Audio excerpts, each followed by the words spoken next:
வணக்கம்.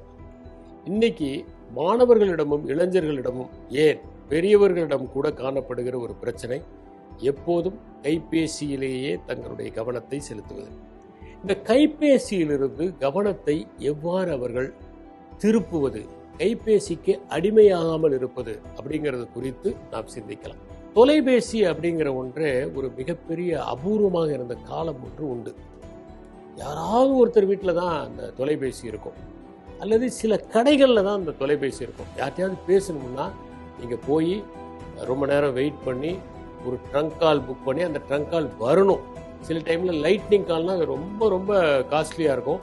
வெயிட் பண்ணி நீங்கள் பேசணும். அந்த மாதிரி ஒரு சூழ்நிலை எளிமையாக யாருக்கும் கிடைக்காது. யாருக்காவது உடம்பு சரியில்லைன்னு எழுதி அதுக்கு 2-3 வருஷம் கூட ஆகும், அல்லது யாருடைய பரிந்துரையால் தான் அந்த மாதிரி தொலைபேசி இணைப்பு கிடைக்குங்கிற ஒரு காலம் இருந்தது. அதுக்கப்புறம் டெக்னாலஜி மிஷன் அப்படின்னு ஒன்று கவர்மெண்ட் ஆஃப் இந்தியா இன்ஸ்டிடியூட் பண்ணாங்க. சாம் பிட்ரோடா அப்படிங்கிறது தான் அந்த டெக்னாலஜி மிஷனுக்கு ஹெட்டாக இருந்தார். அப்போ தான் இந்த டெலிகம்யூனிகேஷன் இம்ப்ரூவ் ஆனது. அப்போ தெருவுக்கு தெரு இந்த டெலிஃபோன் பூத் வந்தது, மக்கள் போய் பேசுவாங்க. அந்த மாதிரி இயல்பாக இருந்தது. அதுக்கப்புறமேலு தான் கைபேசி வந்தது. 1996க்கு அப்புறம் தான் இந்த கைபேசி வர ஆரம்பிச்சது. அப்போ கைபேசி வரும்போது அது ரொம்ப விலை உயர்ந்ததாக இருந்தது, ரொம்ப பெருசாக இருக்கும். திரை நட்சத்திரங்கள் தான் அந்த கைபேசி வச்சுக்க முடியும், தொழில் அதிபர்கள் தான் வச்சுக்க முடியுங்கிற ஒரு நிலைமை இருந்தது. அப்பெல்லாம் இன்கமிங் காலே காஸ்ட்லி, அதுக்கே நீங்க பணம் பே பண்ணணும், அப்படி ஒரு நிலைமை இருந்தது. அப்புறம் அது எளிமைப்படுத்தப்பட்டு திரை நடிகர்கள் மட்டுமல்ல, திரை அரங்கை தூய்மை செய்பவர்கள் கூட கைபேசியை வைத்திருக்கலாம் அப்படிங்கிற ஒரு நிலைமை ஏற்பட்டது. இது ஒரு வகையில தகவல் பரிமாற்றத்தை அனைவருக்கும் அளிக்கக்கூடிய ஒரு பொது உடைமையாக்குகின்ற ஒரு நிகழ்வு. இதை நாம் வரவேற்றுத்தான் தீர வேண்டும். ஏனென்றால் இந்த மாதிரி எல்லாருமே தங்களுடைய தகவல் பரிமாற்றத்தை செம்மையாக செய்ய முடியும். இந்த கைபேசி என்னாச்சுன்னா ஒரு கட்டத்தில் மிடுக்கு பேசியாச்சு. நாங்கள் IIM பெங்களூர் போகும்போது அங்கே ஒருத்தர் கம்ப்யூட்டருக்கு பதிலாக நம்ம வீட்டில் பயன்படுத்துறதுக்கு சிம்ப்யூட்டர் பயன்படுத்தினா போதும், அது கம்ப்யூட்டருடைய ஃபங்க்ஷன்ஸை செய்யும், பட் ரொம்ப எளிமையாக இருக்கும் அப்படின்னு சொன்னார். இன்றைக்கி பார்த்தீங்கன்னா நம்ம கைபேசியில் இருக்கிறது ஒரு சிம்ப்யூட்டர் தான். அதில் ஒரு பலவிதமான செயல்பாடுகளை செய்ய முடியும். நம்ம இணையத்தில் இணைச்சு நம்ம நிறைய செய்திகளை பார்த்துக்க முடியும், கணிதம் போட முடியும், தகவல்களை பரிமாறிக்க முடியும், தகவல்களை நீங்கள் ஸ்டோர் பண்ண முடியும். இத்தனை ஃபெசிலிட்டிஸ் அதில் இருக்குது. ஆனால் இன்றைக்கி என்னாச்சுன்னா அந்த மிடுக்கு பேசி வந்த பிறகு நிறைய பேர் அந்த மிடுக்கு பேசியால் கவரப்பட்டு அந்த மிடுக்கு பேசியிலேயே தங்களுடைய நேரத்தை கழித்து கொண்டிருக்காங்க. இன்னைக்கு என்ன பார்க்குறோம்னா ஒரு விதமான போதை, கைபேசி போதை அப்படிங்கிறத நம்ம பார்க்குறோம். நிறைய பேர் அந்த நியூஸ் பேப்பரை படிக்கிறது இல்லை. ஒரு காலத்தில் பார்த்தீங்கன்னா காலையில் பரபரப்பாயிருவாங்க, நியூஸ் பேப்பர் லேட்டானா பரபரப்பாயிருவாங்க. ஒரு கையில் காஃபியை பிடிச்சிட்டு அப்படியே நியூஸ் பேப்பர் படிக்கணும்னு அவ்வளவு ஆசையாக இருப்பாங்க. ஆனால் இன்றைக்கி நியூஸ் பேப்பர் நிறைய பேர் படிக்கிறதே இல்லை. எல்லாம் சின்ன சின்ன செய்தியாக வருது கைபேசியில், அதை பார்த்துருவோம், இது தேவையில்லைன்னு நினைக்கிறாங்க. இன்னொன்று, வெளியில் போய் விளையாடுறது ரொம்ப குறைஞ்சி போச்சு. ஃபிசிக்கல் ஆக்டிவிட்டி குறைஞ்சி போய் என்ன பண்ணுறாங்கன்னா அவங்க கைபேசியிலே பல விளையாட்டுகள் விளையாடிட்டு இருக்காங்க. அதுலேயே செஸ் விளையாடுறாங்க, அதுலேயே பல கேம்ஸ் விளையாடுறாங்க. வெளியே போய் விளையாடுறது குறைஞ்சி போச்சு. நிறைய நண்பர்கள் இருப்பாங்க. அந்த டீனேஜ் குரூப்லேயோ காலேஜில் படிக்கும்போது நிறைய நண்பர்கள் இருப்பாங்க. அந்த நண்பர்கள்லாம் குறைஞ்சி போய் என்ன ஆயிடுச்சுன்னா இன்னைக்கு கைபேசி தான் நண்பர்னு ஆகிப்போச்சு. ஒரு மாய உலகத்தை இந்த சமூக ஊடகங்கள் சித்தரிக்குது. நிறைய ஃப்ரெண்ட்ஸ், என்னன்னா ஃபேஸ்புக் ஃப்ரெண்ட்ஸ், அவங்க எதுக்கும் பயன்பட மாட்டாங்க, சும்மா ஸ்டேட்டஸ் போட்டுக்கிட்டு இருப்பாங்க. அது மாதிரி ஒரு மாய உலகத்தை அது கட்டமைக்குது. ஒரு திரை ரீதியான ஒரு நண்பர்களை அது ஏற்படுத்துது. குடிஞ்சி பார்த்துக்கிட்டே இருக்கிறதுல என்னதுன்னா ஸ்பாண்டிலிட்டிஸ் வருது. இந்த முதுகெல்லாம், இந்த எலும்பெல்லாம் தேஞ்சி ரொம்ப எளிதில் ஸ்பாண்டிலிட்டிஸ் மாதிரியான பிரச்சனைகள் இளம் வயதிலே வருது. 6 மணி நேரம் 7 மணி நேரம் குடிஞ்சு பார்க்கறதுனால. இன்னொன்று என்னன்னா, இப்படி பார்த்துக்கிட்டே இருக்கும்போது என்ன ஆகுதுன்னா ஒரு கண்ணு பாதிக்கப்பட்டு என்ன ஆகுதுன்னா ஒரு கண்ணை மூடிட்டு இது லேசி ஐயா வச்சு இன்னொரு அப்புறம் தான் இதுக்கு ஒளி கொடுக்குற மாதிரியான சூழல்லாம் ஏற்படுது. இந்த மாதிரி பிரச்சனைகளும் ஏற்படுது.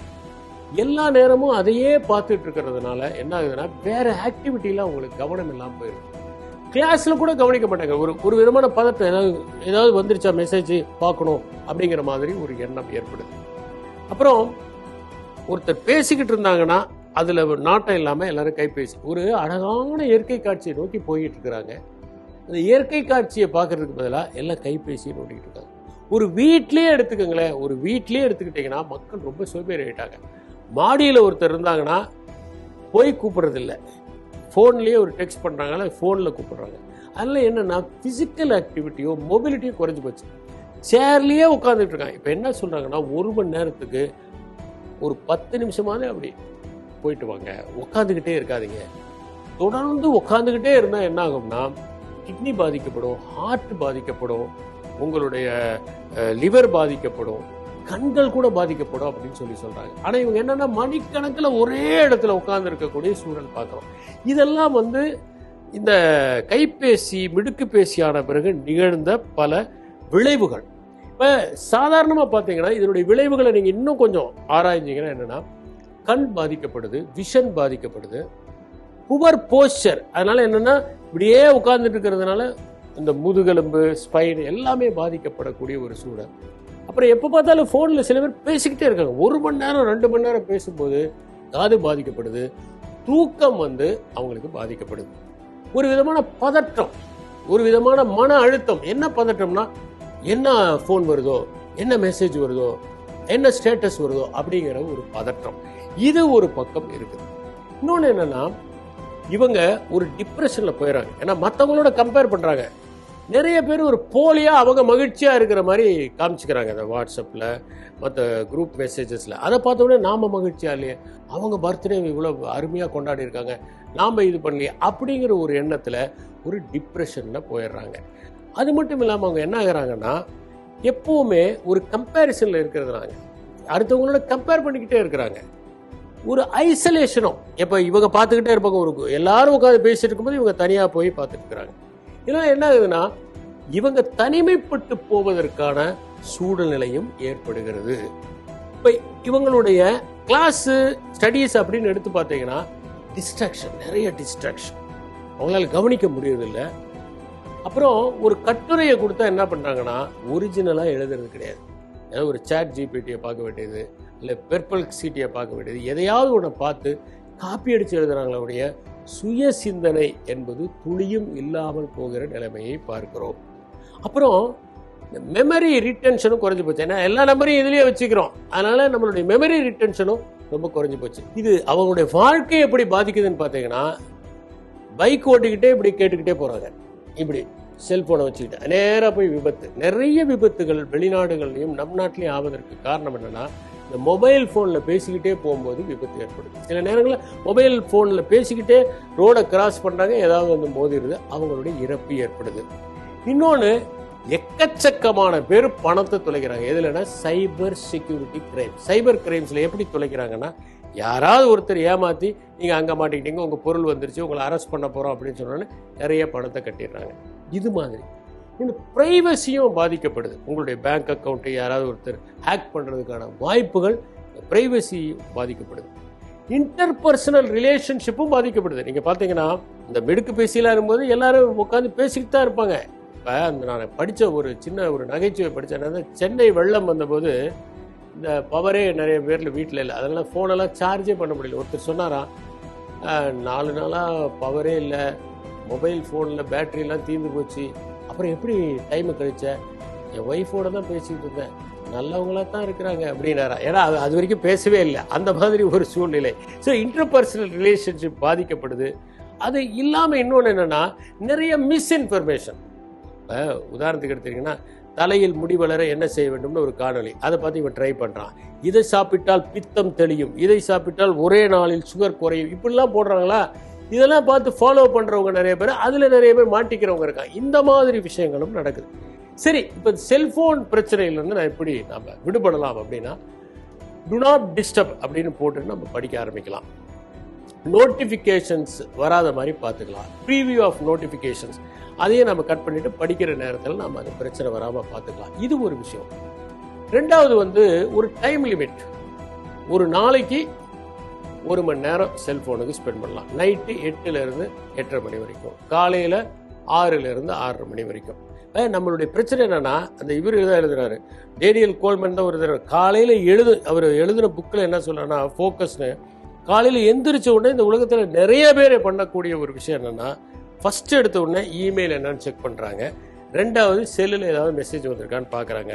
அது இல்லைன்னா வேற வழியே இல்லை. அதாவது ஒருவேளை வைஃபை கனெக்ஷன் கிடைக்கலன்னா நிறைய பேர் பைத்தியம் முடிச்ச மாதிரி ஆயிடுறாங்க அப்படின்னு எழுதுறாரு. அதே மாதிரி தான் இந்த டிஸ்ட்ராக்ஷன் எப்படி ஆகுது அப்படிங்கிறத பற்றி சைமன் சினக் சொல்லும்போது இந்த ஜென்ரேஷனே டிஸ்ட்ராக்டட் ஜென்ரேஷனாக இருக்குங்கிறாரு. அதுக்கு காரணம் என்னென்னா இந்த எலக்ட்ரானிக் கேட்ஜெட்ஸ் அதை அதிகமாக பயன்படுத்துறது. அதில் ஒரு டைம் லிமிட் செட்டப் பண்ணிக்கோங்க. ஒரு ஃபிசிக்கலாக இப்போ நம்ம இந்த படிக்கிறோம், ஒரு 2 மணி நேரம் ஃபோக்கஸ் பண்ணோம்னா 2 மணி நேரம் சுவிட்ச் ஆஃப் பண்ணி வச்சுருது அல்லது பக்கத்து ரூமில் வச்சுருது. ஃபிசிக்கல் செப்பரேஷன் பண்ணுறது. இதுக்கு மேலே இது இப்போ இவ்வளோ நாள் பயன்படுத்திக்கிட்டு இருந்துட்டோம். இப்போ திடீர்னு ஒதுக்குனா ஒரு அர்ஜி வரும். அந்த டைமில் கொஞ்சம் ஸ்ட்ரெச் பண்ணுறது, ஏதோ ஒரு எக்ஸசைஸ் பண்ணுறது, அப்படி இப்படி பண்ணுறது, இந்த மாதிரி ஒரு ஆக்டிவிட்டியை பண்ணுறதும் நல்லது. ஒரு ஃபோக்கஸ்ட் டைமை நம்ம செட் பண்ணிக்கணும். இந்த ஸ்கெட்யூல் இந்த டைமில் தானே அப்படி ஃபோக்கஸ்க்காக நம்ம ஸ்கெட்யூல் பண்ணி ஒன்றுமில்லை ஒரு 3 வாரம் நம்ம அதை ஃபாலோ பண்ணிட்டோம்னா அதுக்கப்புறம் அந்த அர்ஜி குறைய ஆரம்பிச்சிடும். இன்னொன்று ஒரு அவேர்னஸ் இருக்கணும். நம்ம இதெல்லாம் பயன்படுத்தும் போது இந்த பிரச்சனைகள்லாம் ஏற்படும்.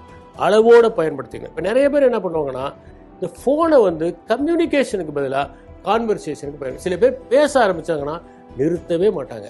நம்ம அடுத்த சைடில் வேலை இருக்கா, உங்களுக்கு ஏதோ பிஸியாக இருக்கீங்களா, மீட்டிங்கில் இருக்கீங்களா, இதெல்லாம் அவங்க பாட்டு பேசிகிட்டே இருப்பாங்க. அதையெல்லாம் குறைச்சிட்டு ஃபோனை நம்ம என்ன பண்ணோம்னா கம்யூனிகேஷனுக்கு தான், it is not for conversation அப்படிங்கிறத உணர ஆரம்பித்தாலே நிறைய நேரம் மிச்சமாகும். அதனால் நாம் கைபேசி அளவோடு பயன்படுத்தினால் அது அமுத சுரபியாக இருக்கும். அளவுக்கு அதிகமாக பயன்படுத்தினால் அதுவே நம்முடைய வாழ்க்கைக்கு மிகப்பெரிய இடர்பாடாக இருக்கும் என்பதை உணர வேண்டும். நன்றி, வணக்கம்.